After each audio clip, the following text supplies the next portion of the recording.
నమస్తే, welcome to career plus. JEE preparation ఏ తరగతి నుంచి మొదలు పెట్టాలి, అంటే ఎప్పటి నుంచి స్టార్ట్ చేయాలి, అండ్ జేఈ అడ్వాన్స్కి ఏ విధంగా ప్రిపేర్ అవ్వాలి? సాధారణ విద్యార్థులు జేఈ ప్రిపరేషన్లో ప్రెషర్కి గురవుతారా? అండ్ ఐఐటి జేఈలో సీట్ సాధించడానికి ఏం చేయాలి? దీనికి సంబంధించి మనతో పాటు మాట్లాడడానికి, సలహాలు సూచనలు అందించడానికి ఫిట్జీ విజయవాడ మేనేజింగ్ పార్ట్నర్ పిన్నప్ రమేష్ గారు మనతో పాటు ఉన్నారు. అండ్ ఇక ఒక అచీవ్మెంట్ కూడా వారు సాధించారు. అఫ్ కోర్స్ ఎవ్రీ ఇయర్ వాళ్ళు సాధిస్తూనే ఉన్నారు. ఈ సంవత్సరం అయితే భారతదేశంలోనే అత్యంత సంక్లిష్టమైన జేఈ అడ్వాన్స్ ఎగ్జామ్లో ఫిట్జీ విజయవాడకు చెందిన విద్యార్థికి ఆల్ ఇండియా ఓపెన్ కేటగిరీలో 8th ర్యాంక్ వచ్చింది. ఆ విద్యార్థి కూడా మనతో పాటు ఉన్నారు, తేజేశ్వర్. సో ఆ అబ్బాయితో కూడా మనం మాట్లాడతాం. ముందుగా రమేష్ బాబు గారిని ఇన్వైట్ చేద్దాం. నమస్తే అండి, టీవీ 9కి కెరీర్ ప్లస్కి స్వాగతం. Thanks a lot sir. Tejeshwar, hi. Hi sir. All the best, నీకు కంగ్రాచులేషన్స్ కూడా. Thank you sir. సార్, మీ గురించి మాట్లాడాలంటే అది చూడకుండా మాట్లాడడానికి లేదు, ఎందుకంటే అన్ని డీటెయిల్స్ ఉన్నాయి. మీరు ఈసారి ఓపెన్ కేటగిరీలో 8th ర్యాంక్ వచ్చారు. అంతకుముందు ఎప్పుడో 2018లో 5th. అండ్ జేఈ మెయిన్స్లో 100% అండ్ తర్వాత ఆంధ్రప్రదేశ్ స్టేట్ టాపర్ సాధించిన విద్యార్థి కూడా మీ క్యాంపసే. అండ్ ఇంటర్నేషనల్ ఒలింపియాడ్లో గోల్డ్ మెడల్ కూడా సాధించిన విద్యార్థి మీ క్యాంపసే. ఇదేదో టీమిండియా ఒకేసారి one day world cup, 2020 cup and test championship సాధించినట్లు ఏం సార్ ఒకేసారి ఎట్లా సాధ్యమైంది ఇదంతా? Definitely it's a great moment for the entire team of FIITJEE Vijayawada. So ఇది ఈ ఇయర్ ఐఐటి అడ్వాన్స్డ్లో all India 8th rank open category, అట్లానే జేఈ మెయిన్స్లో 100% ఆంధ్రప్రదేశ్ స్టేట్ టాపర్ రావడం జరిగింది. అట్లానే international maths ఒలింపియాడ్లో, international astronomy ఒలింపియాడ్లో gold medal, దాంతోపాటు national level Olympiads maths, physics, కెమిస్ట్రీలో కూడా స్టూడెంట్స్ సెలెక్ట్ అవ్వడం జరిగింది. ఇవన్నీ కూడా సేమ్ క్యాంపస్ సేమ్ ఇయర్లో రావడం అనేది it's a great moment for us. So దీనికి ఏంటంటే ఇది ఒక లాస్ట్ 4-5 years బ్యాక్ మేము 2020లో, అంటే ఈ స్టూడెంట్ మన తేజేశ్వర్ 8th ర్యాంక్ సాధించిన స్టూడెంట్ 2008th క్లాస్లో తను మా దగ్గర జాయిన్ అయిన తర్వాత, సో వాళ్ళని అసెస్ చేసుకొని ఆ తర్వాత వాళ్ళకి ఒక 4 years పాటు ఒక మంచి స్ట్రాంగ్ ప్రోగ్రామ్ ఇద్దామనే ఉద్దేశంతో 2020లో గోల్డెన్ ఐ 2024 అంటే 2024ని టార్గెట్ చేస్తూ 2020 ఇయర్లోనే మేము ఒక స్ట్రాంగ్ ప్రోగ్రామ్ ఒకటి లాంచ్ చేయడం జరిగింది. ఓకే. ఒక 4 years ఒక structured and organised programme run చేసి ఆ ప్రోగ్రామ్ ద్వారా ఇంత extraordinary results JEE advanced, JEE mains, అట్లానే ఒలింపియాడ్స్లో కూడా రావడం అనేది it's the biggest moment for entire team FIITJEE Vijayawada. So దాంట్లో మా స్టాఫ్కి, మా టీచింగ్ ఫ్యాకల్టీ అందరికీ కూడా మేము బెస్ట్ విషెస్ చెప్తున్నాం. అట్లానే ఈ ర్యాంకులో ఈ విజయంలో పాత్ర అయిన తేజేశ్వర్ కూడా మేము అభినందనలు తెలియజేస్తున్నాం. మేము కూడా మీకు కంగ్రాట్స్ చెప్తున్నామండి. చెప్పడానికే మీ అచీవ్మెంట్స్ చెప్పడానికే టైం పడుతుంది. So congrats. అండ్ ఇక తేజేశ్వర్, నువ్వు ఒకసారి మాట్లాడాలి. ఏంటి, ఎలా సాధించగలిగావు? ఇది నీకు ఫిట్జీ నుంచి ఎలాంటి సపోర్ట్ ఉంది? ఇట్లాంటి దాంట్లో టఫ్ టైమ్స్ ఉంటాయి చాలాసార్లు, అట్లాంటప్పుడు నువ్వు ఎలా ఓవర్కమ్ చేయగలిగావు ఒకసారి చెప్తావా వ్యూయర్స్కి? స్టార్టింగ్లో నేను 8thలో ఫిట్జీ జాయిన్ అయినప్పుడు వాళ్ళు నాలో పొటెన్షియల్ ఉందని రికగ్నైజ్ చేసి నా కోసం ఒక ప్రోగ్రామ్ తయారు చేశారు మా బ్యాచ్ కోసం. సో ఆ ప్రోగ్రామ్ వల్ల ఏమైందంటే మా focus only solely JEE advance, కానీ ఇంకా 9th నుంచే స్టార్ట్ చేసాం. డెడికేటెడ్ ప్రిపరేషన్ 9th నుంచి స్టార్ట్ అయిపోయింది. అచ్చా. సో వెరీ ఎర్లీ స్టార్ట్ దొరకడం వల్ల మాకేం జరిగిందంటే ప్లెంటీ ఆఫ్ టైం దొరికిందనమాట, అకాడమిక్స్ వైజ్గా ప్రిపేర్ అవ్వడానికి, ఇన్డెప్త్ సబ్జెక్ట్లో వెళ్ళి ఎక్స్ప్లోర్ అవ్వడానికి. అవుట్ ఆఫ్ అంటే జేఈ అడ్వాన్స్ సిలబస్ కాకుండా బియాండ్ సిలబస్ కూడా వెళ్ళిన సందర్భాలు ఉన్నాయి. సో ఆ బియాండ్ సిలబస్ నాకు ఒలింపియాడ్స్లో హెల్ప్ చేసింది సమ్ వాట్. సో అలా బియాండ్ సిలబస్ వెళ్ళి అలా నేర్చుకోవడానికి చాలా టైం దొరికింది అనమాట ఎర్లీగా స్టార్ట్ చేయడం వల్ల. Okay. So that was one of the crucial benefit early start చేయడం వల్ల. నెక్స్ట్ సో రివిజన్ టైంలో చాలా వరకు అప్పుడప్పుడు స్కోర్స్ లో వచ్చినప్పుడు కానీ, లేదా ఏదైనా టాపిక్ వీక్ అనిపించినప్పుడు కానీ, అన్ని ఎగ్జామ్స్ రాస్తుంటే ఏదో ఒక ఎగ్జామ్లో బై సమ్ ఛాన్స్ అలా మిస్ అవుతూ ఉంటాయి. అవి మైండ్లో ఎక్కువ పెట్టుకోకుండా ఎప్పుడు మోటివేట్ చేసేవాళ్ళు అనమాట. ఒక ఎగ్జామ్ మిస్ అయితే నెక్స్ట్ ఎగ్జామ్ ఉంది, నెక్స్ట్ ఎగ్జామ్కి ఇంకా బెటర్ ఇవ్వచ్చు అన్న మోటివేషన్ ఫ్యాకల్టీ నుంచి మాకు ఎప్పుడు ఉండేది. సో ఎప్పుడు తక్కువ వస్తే ఎందుకు తక్కువ వస్తున్నాయి, చదవట్లేదా అని క్వశ్చన్ అడగరు, బట్ ఒకసారి చెక్ చేసుకొని అనలైజ్ చేసుకోమని సజెస్ట్ చేస్తారు. ఓకే. ఆ స్ట్రెస్ లేకుండా జస్ట్ ఒక ఫ్రీ ఎన్వైర్న్మెంట్లో చదువుకునే ఒక ఛాన్స్ ఇస్తారు. సో స్టూడెంట్కి ప్లానింగ్లో ఒక ఛాన్స్ ఇస్తారు అనమాట. టీచర్ అతనంతగా సొంతంగా ప్లాన్ చేసి షెడ్యూల్ ఇవ్వడం కాకుండా స్టూడెంట్ ఒపీనియన్ కూడా తీసుకునేవాళ్ళు. లైక్ స్పెసిఫిక్ స్టూడెంట్స్కి డిఫరెంట్ రిక్వైర్మెంట్స్ ఉంటాయి. కొంతమందికి ఒక టాపిక్ ఎక్కువ కావాల్సి వస్తుంది, కొంతమంది వేరే టాపిక్ వీక్లో ఉంటారు. సో స్టూడెంట్తో ఫ్యాకల్టీ ఇంటరాక్ట్ అయ్యి వాళ్ళకి సజెస్టబుల్ షెడ్యూల్ని వాళ్ళకి ఇవ్వడం జరిగేది అనమాట. లైక్ లాస్ట్ 6 to 7 monthsలో. సో రివిజన్ టైంలో లైక్ ఫ్లెక్సిబుల్ షెడ్యూల్ ఉండి అడిగిన లైక్ వెంటనే ఏదన్నా ఇంక్లూడ్ చేయాలనుకుంటే షెడ్యూల్ వెంటనే చేంజ్ చేసి అలాగా చేంజ్ చేస్తూ లైక్ అడాప్ట్ అయ్యి ఎగ్జామ్కి ప్రిపేర్ అయ్యాం కాబట్టి ఈ రిజల్ట్ ఆటోమేటిక్గా వచ్చేసింది. రైట్ బాగా చెప్తున్నారు, బాగా మాట్లాడదాం తేజేశ్వర్, అందుకే ఈ ర్యాంకులు సాధించారు. అందులో పాజిటివ్ వర్డ్స్ ఒకటి ఉన్నాయి, ఏది చాలా టైం దొరికింది అని అంటున్నారు. బట్ చూసే వాళ్ళందరికీ ఇప్పుడు ఈవెన్ నా సొంత డౌట్ ఏంటంటే 8th నుంచి మీరు స్టార్ట్ చేశారంటున్నారు, ప్రెషర్కి గురిగా లేదా విద్యార్థులు అప్పటి నుంచి స్టార్ట్ చేయడం? డెఫినెట్లీ. ఇప్పుడు ఐఐటి జేఈ లాంటి ఎగ్జామినేషన్ ఇది one of the toughest examination in the world అని చెప్పుకుంటాం. ఎందుకంటే 2 రీజన్స్ ఉన్నాయి దాంట్లో. ఒకటి 14 lakh స్టూడెంట్స్ ఎగ్జామినేషన్ రాస్తే there are only 12,000 seats available in IITs, right? అంటే not even 1% out of every 100 స్టూడెంట్స్కి ఒక సీట్ కూడా లేదు. సో అంత tough examination right students face చేయాల్సిన సిచ్యువేషన్ నెంబర్ 1. రెండోది ఐఐటి జేఈ హిస్టరీలో ఇప్పుడు 35 years, లాస్ట్ 35 yearsలో ఇప్పటి వరకు ఎప్పుడు కూడా ప్యాటర్న్ కూడా రిపీట్ అవ్వలేదు. అంటే ఈ ఇయర్ ఇచ్చిన ప్యాటర్న్ నెక్స్ట్ ఇయర్ ఇవ్వరు. సో ప్యాటర్న్ రిపీట్ అవ్వదు. At the same time questions ఇంతవరకు 35 yearsలో ఎక్కడా కూడా ఒకసారి వచ్చిన క్వశ్చన్ మ్యాథమెటిక్స్లో కానీ ఫిజిక్స్ కెమిస్ట్రీలో కానీ మళ్ళీ రిపీట్ అవ్వడం అనేది జరగలేదు 35 yearsలో. ఎక్సెప్ట్ ఒక 96 yearలో ఒక 2 questions రిపీట్ అయినాయి, అది మాకు గుర్తుండిపోదు ఇప్పుడు కూడా. బట్ ఆ ఇన్సిడెన్స్ తప్పితే ఎప్పుడు కూడా 35 years ఇప్పటి వరకు క్వశ్చన్స్ కూడా రిపీట్ అవ్వలేదు. ఇట్లాంటి అంటే టఫెస్ట్ అండ్ క్రిటికల్ అంటే మోస్ట్ ఒరిజినల్ ఎగ్జామినేషన్ అని చెప్తుంది దీన్ని. ఇట్లాంటి ఎగ్జామినేషన్ ప్రిపేర్ అవుతున్నప్పుడు there are many ups and downs. అంటే ఈ ప్రాసెస్లో రైట్ చాలామంది స్టూడెంట్స్ సక్సెస్ అవుతుంటారు, కొంతమంది అనుకున్న రిజల్ట్ రాదు. ఆ పెయిన్ పాయింట్స్ చాలా ఉంటాయి. బట్ ఆ స్ట్రెస్ ఫీల్ అవ్వకుండా మేము తను చెప్పినట్టుగా ఒకటి రైట్ లెర్నింగ్ అప్పుడు కొంచెం వాళ్ళకి టాపిక్ అర్థమయ్యేంత వరకు షెడ్యూల్స్ని జాగ్రత్త డిజైన్ చేయడం జరుగుతుంది.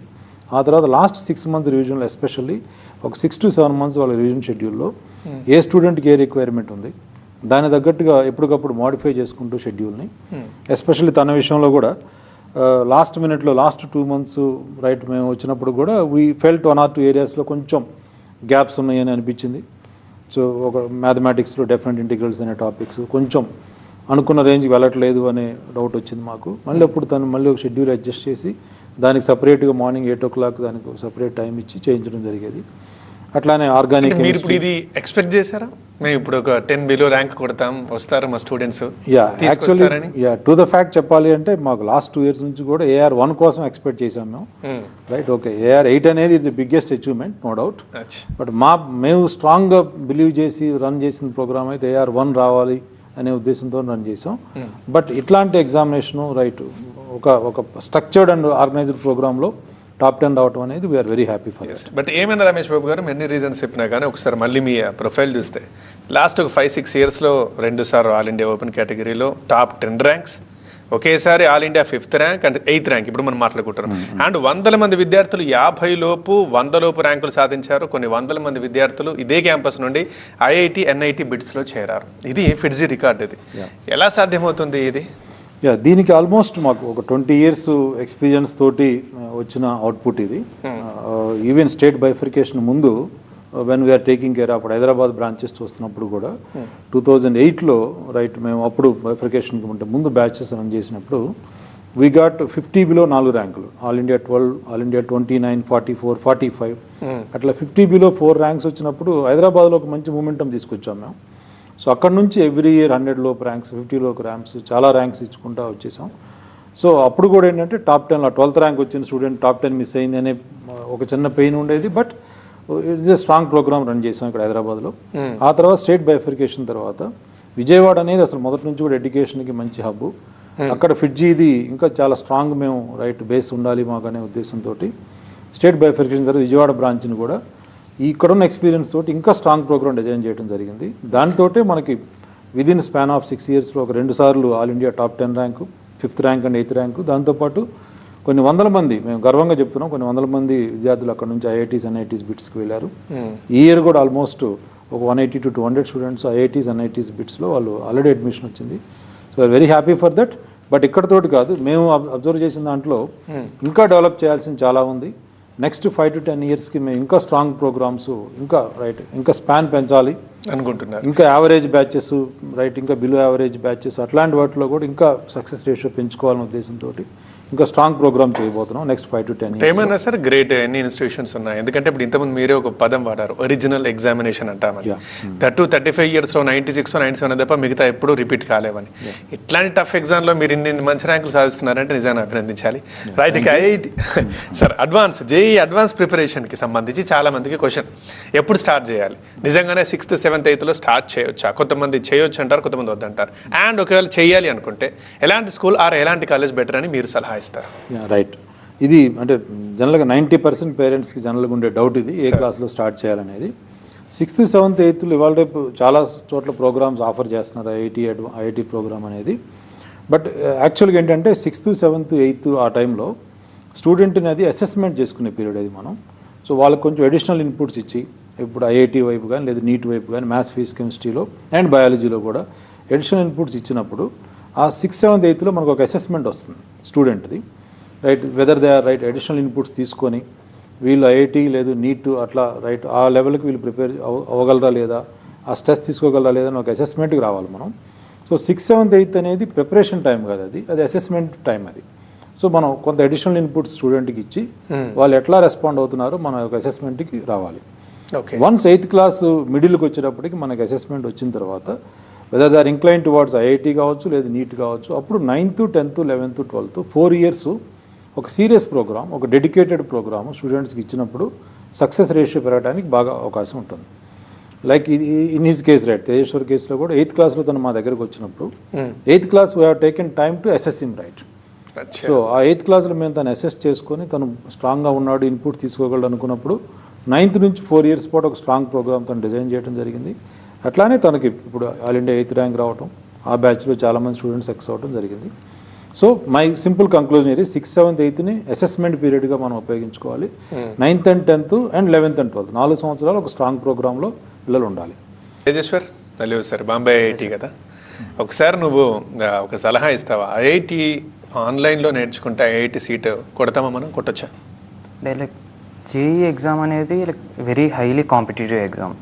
సో దాన్ని లైక్ ప్రిపరేషన్ వెరీ సీరియస్గా తీసుకుంటే కానీ సక్సెస్ఫుల్ రిజల్ట్స్ రావు మనకు.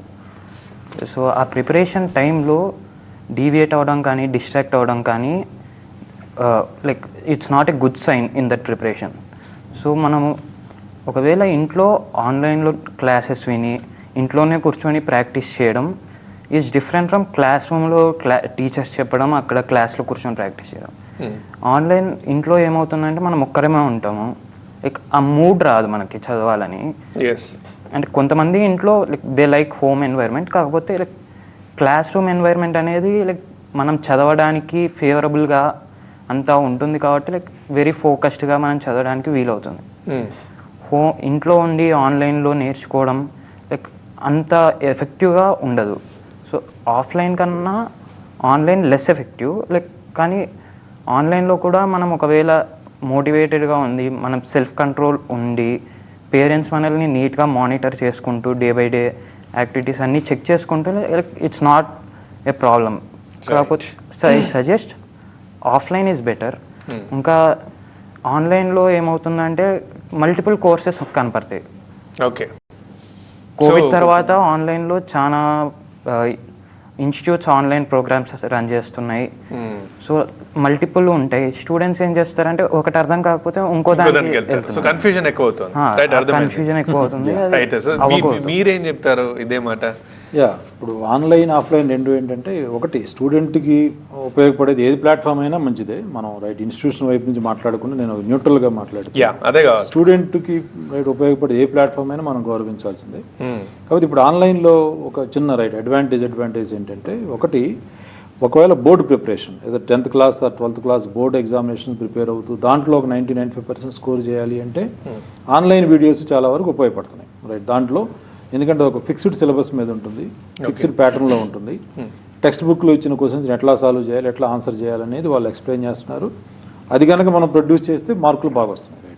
సో బోర్డు ప్రిపరేషన్ వరకు మనకి ఆన్లైన్ కొంతవరకు ఉపయోగపడుతుంది. కానీ బట్ ఐఐటి జేఈ లాంటి ఒక ఛాలెంజింగ్ అండ్ రైట్ ఇందా మనం ఉన్నట్టు ఒక ఒరిజినల్ ఎగ్జామినేషన్లో ఆన్లైన్లో చూసుకొని నేర్చుకొని ఐఐటి క్రాక్ చేయడం అనేది హైలీ ఇంపాసిబుల్. ఇప్పటివరకు అట్లాంటి ఎగ్జాంపుల్స్ మా రైట్ ఎక్స్పీరియన్స్లో కూడా ఎక్కడ రాలేదు. కాకపోతే ఇక్కడ చిన్న ఇదేంటంటే కొంతమంది స్టూడెంట్స్ టీచర్స్ అనేది రైట్ ఫైనల్లీ హ్యూమన్ బీయింగ్సే కాబట్టి కొంతమంది టీచర్స్ కొంతమంది స్టూడెంట్స్ కనెక్ట్ అవుతారు, కొంతమంది కనెక్ట్ అవ్వరు. ఒక్కొక్కసారి రైట్ ఈవెన్ ఇన్స్టిట్యూట్స్ హెల్ప్ చేసినా సరే ఎక్కడో ఒక 1-2 ఏరియాస్లో ఏదైనా 1-2 సబ్జెక్ట్స్లో స్టూడెంట్స్కి బేసిక్స్ కొంచెం మిస్ అయినాయి అనిపించినప్పుడు బేసిక్ లెవెల్ అండర్స్టాండింగ్కి ఆన్లైన్ వీడియోస్ కొంతవరకు హెల్ప్ చేస్తాయి. బట్ ఆ బేసిక్ లెవెల్ అండర్స్టాండింగ్ అనేది ఒక టాపిక్లో 1 hour 2 hours అయిపోతుంది.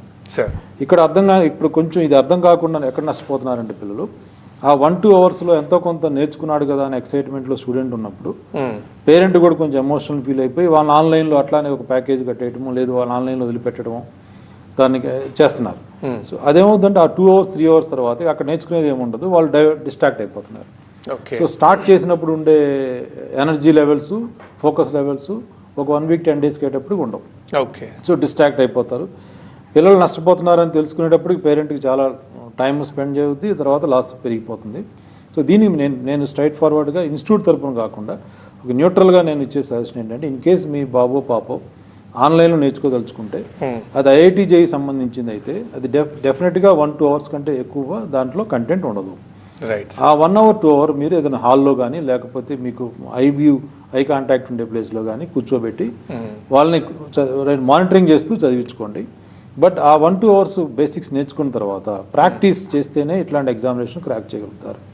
పెన్ అండ్ పేపర్ ఒక ఏది ఆన్ ఫిజికల్గా పెన్ అండ్ పేపర్తో సాల్వ్ చేస్తేనే వస్తాయి. ప్రాక్టీస్ టైంలో మాత్రం ట్యాబ్ కానీ ఫోన్ కానీ కంప్యూటర్ కానీ వాళ్ళ రూమ్లో ఉండకూడదు. ఇది లేకుండా 1-2 hours వాళ్ళకి యాక్సెస్ మీరు మానిటరింగ్ ఇవ్వగలుచుకుంటే okay. But final conclusion is IIT లాంటి ఎగ్జామినేషన్ క్రాక్ చేయాలి అంటే మాత్రం pen and paper physical classes తోటి పెన్ అండ్ పేపర్ ప్రాక్టీస్తోనే క్రాక్ అవుతుంది. Right sir. సో ఇప్పుడు న్యూట్రల్ నుంచి మీరు ఫిడ్జీకి వచ్చేయండి. ఈ pen and paper physical classes బయట ఇన్స్టిట్యూషన్స్ కూడా ఇస్తున్నాయి కదా, నేను ఫిడ్జీకే ఎందుకు రావాలి, మీకు దగ్గరకే ఎందుకు రావాలని అడిగితే మీరు ఏం చెప్తారు? మీ దగ్గర స్పెషాలిటీస్ ఒకటేంటంటే ఇక్కడ మనం ఇక్కడ స్టూడెంట్స్కి ఫిడ్జీలో ఉన్న అడ్వాంటేజ్ మేజర్ అడ్వాంటేజ్ మేము ఏం చెప్తామంటే జనరల్గా చాలా చోట్ల ఇప్పుడు మైక్రో షెడ్యూల్స్ అని అట్లా అని అంటే అంటే ఇన్స్టిట్యూషన్ అడ్మినిస్ట్రేషన్ పాయింట్ ఆఫ్ వ్యూలో నాకు హెల్ప్ అయ్యేది ఏంటంటే మైక్రో షెడ్యూల్ రైట్. అంటే నేను ఒక ప్రోగ్రామ్ డిజైన్ చేసి ఈ వీక్ ఈ సిలబస్ అయిపోవాలి, ఈ వీక్ ఈ సిలబస్ అయిపోవాలి, ఈ డేట్కి సిలబస్ అయిపోవాలని పెట్టుకుంటే నేను 10 బ్రాంచ్ని కంట్రోల్ చేసేవాళ్ళు నాకు ఈజీ అయిపోతుంది షెడ్యూల్ రన్ చేయడం. బట్ స్టూడెంట్స్ మెషిన్స్ కాదు, టీచర్స్ మెషిన్స్ కాదు, ఈ స్పాన్లో ఎంత చెప్తే వీళ్ళకి వచ్చేస్తుంది అనేది కాదు రైట్. అది అర్థం చేసుకోవడానికి ఒక్కో టీచర్కి ఒక్కో స్టైల్ ఉంటుంది, ఒక్కో స్టూడెంట్ ఒక్కో టైం పడుతుంది. సో ఇది ఈ చిన్న ఫ్లెక్సిబిలిటీ లేకుండా చాలా ఇన్స్టిట్యూషన్స్ వాటిలో కొన్ని వేల మంది స్టూడెంట్స్ జాయిన్ అయిపోయి ఒక 100 మందికో 200 మందికో ర్యాంకులు వచ్చి మిగతా 1000 మంది నష్టపోతున్నారు. సో ఫిడ్జీలో ఏంటంటే మేము right of course I'm not commenting on anything but system difference ఏంటంటే we admit very few number of students. మేము మ్యాక్సిమం 500 to 600 నుంచి ఎప్పుడు కూడా స్టూడెంట్స్ని తీసుకోం. ఆ తర్వాత కూడా వాళ్ళకి షెడ్యూల్స్ మేము రన్ చేసేటప్పుడు we never fix right what ఈ సిలబస్ ఈ టైంలో అవ్వాలి అనేది ఎప్పుడు ఆ ఫ్లెక్సిబిలిటీ ఉంచుతాం. ఇన్ కేస్ ఈ వీకెండ్ పెర్ఫార్మెన్స్ స్టూడెంట్స్ కనుక కొంచెం తక్కువ పెర్ఫామ్ చేశారు, లేదు they are struggling to understand ఈ టాపిక్ అనుకున్నప్పుడు దానికి ఇంకో 1 week లేదు ఒక 5 days 6 days టైం ఎక్స్ట్రా ఇచ్చి స్టూడెంట్ సెంట్రిక్గా మేము రైట్ షెడ్యూల్ డిజైన్ చేయడం జరుగుతుంది. So this is the major advantage ఫిడ్జీలో. మేజర్ అడ్వాంటేజ్ అంటే స్టూడెంట్ సెంట్రిక్ షెడ్యూల్ ఉంటుంది. Right sir. మరి ఇప్పుడు మీరు లిమిటెడ్ అడ్మిషన్ అంటున్నారు. సో ఫిడ్జీలో మరి అడ్మిషన్ తీసుకోవాలంటే ఎలాంటి ప్రాసెస్ ఉంటాయి? రైట్. ఫిడ్జీలో ఏంటంటే మాకు ఏ ప్రోగ్రామ్లో జాయిన్ అవ్వాలని సార్ డైరెక్ట్ అడ్మిషన్ అనేది ఆఫర్ చేయం సార్ దాంట్లో. So definitely they have appear for ఒక స్కాలర్షిప్ టెస్ట్ ఉంటుంది. ఓకే. ఈ ఇయర్ మనం అది FTRE FIITJEE talent reward examination FTRE examination ఉంటుంది. సో రేపు 15 సెప్టెంబర్ ఒక ఎగ్జామ్, అట్లానే 6 October 2 డేట్స్లో మనం ఈసారి ఎగ్జామ్ పెట్టబోతున్నాం. So 6th class to 12th class వరకు అన్ని క్లాసుల స్టూడెంట్స్ దాంట్లో అపీర్ అవ్వచ్చు. ఆ టెస్ట్లో అపీర్ అయిన తర్వాత దాంట్లో మేము సీదం రిజల్టే కాకుండా దాంట్లో అనలిటిక్స్ అని ఇస్తాం. అంటే పెర్ఫార్మెన్స్ అనలిటిక్స్ ఆల్మోస్ట్ 30 to 40 పారామీటర్స్లో వాళ్ళు ఎట్లా ఉన్నారని అనాలిసిస్ ఇస్తాం మనం. ఆ డీప్ అనాలిసిస్ తర్వాత ఒకవేళ స్టూడెంట్ కనుక ఎగ్జామినేషన్లో తను క్లియర్ చేయగలిగితే ఒక కట్ ఆఫ్ క్రాస్ చేసినప్పుడు then we offer them admission right. So వాళ్ళ క్యాలిబర్ తగ్గట్టుగా ఏ ప్రోగ్రామ్ అయితే బాగుంటుందో మేము కౌన్సిలింగ్ ఇచ్చి అడ్మిషన్ ఇస్తాం. బట్ ఎనీ స్టూడెంట్ రైట్ ఆ టెస్ట్ క్లియర్ చేసిన వాళ్ళకి మాత్రమే అడ్మిషన్ ఆఫర్ చేయడం జరుగుతుంది. అండ్ సార్ ఇంకా నీట్ ప్రోగ్రామ్ లాంచ్ చేస్తున్నారని విన్నాం ఈసారి. Yeah. ఏంటి సార్ అది ఒకసారి చెప్తారా? NEET almost 25 lakhs students appear అవుతున్నారు నీట్లో. సో నీట్ ఎప్పుడైతే మనకు లాస్ట్ 5-6 years బ్యాక్ నుంచి నీట్ ప్యాటర్న్ మారిన తర్వాత ఫిజిక్స్కి ఉన్న అడ్వాంటేజ్ చాలా ఎక్కువగా ఉంది నీట్ ఎగ్జామినేషన్లో. అండ్ యాజ్ ఎ ఫిట్జీ మాకు ఆ ఫిజిక్స్ అనేది మాకు one of the biggest advantage కాబట్టి లాస్ట్ 3-4 years నుంచి మేము దాని మీద నీట్ మీద ప్రోగ్రామ్ ఒకటి 8th, 9th, 10th క్లాస్ వరకు రన్ చేస్తున్నాం. అట్లా 11th, 12thలో కూడా కొంత ఒక లిమిటెడ్ స్టూడెంట్స్ తోటి కొంత ఎక్స్పెరిమెంటేషన్ చేయడం జరిగింది. అండ్ మాకున్న ఎక్స్పర్టైజ్ని మాకున్న ఒక ఫిజిక్స్లో ఉండే అడ్వాంటేజ్ అట్లానే ఓవరాల్ కాంపిటేటివ్ సెగ్మెంట్ డీల్ చేసే ఎక్స్పర్టైజ్ని ఆఫర్ చేయడం కోసం లార్జ్ సెగ్మెంట్ ఆఫ్ స్టూడెంట్స్ కోసం ఈ ఇయర్ మేము నీట్ కూడా లాంచ్ చేయబోతున్నాం. సో దాని డీటెయిల్స్ కూడా మేము 6th October తర్వాత పేరెంట్స్ అండ్ స్టూడెంట్స్కి రివీల్ చేయడం జరుగుతుంది. Right sir, thank you Ramesh Babu గారు. జేఈ నీట్లో చదవాలి, చదివించాలి అనుకునే పిల్లలకి అండ్ తర్వాత పేరెంట్స్కి మంచి సలహాలు ఇచ్చినందుకు మీకు ధన్యవాదాలు. అండ్ మీకు కంగ్రాచులేషన్స్ మరొకసారి. తేజేశ్వర్, నీకు ఆల్ ది బెస్ట్. మళ్ళీ మనం నీ లైఫ్లో అచీవ్మెంట్ సాధించినప్పుడు మళ్ళీ ఇట్లా కూర్చొని మాట్లాడుకుందాం. Right, thank you sir, thank you. ఇది వాళ్ళ కెరియర్ ప్లస్. చూస్తూనే ఉండండి TV9.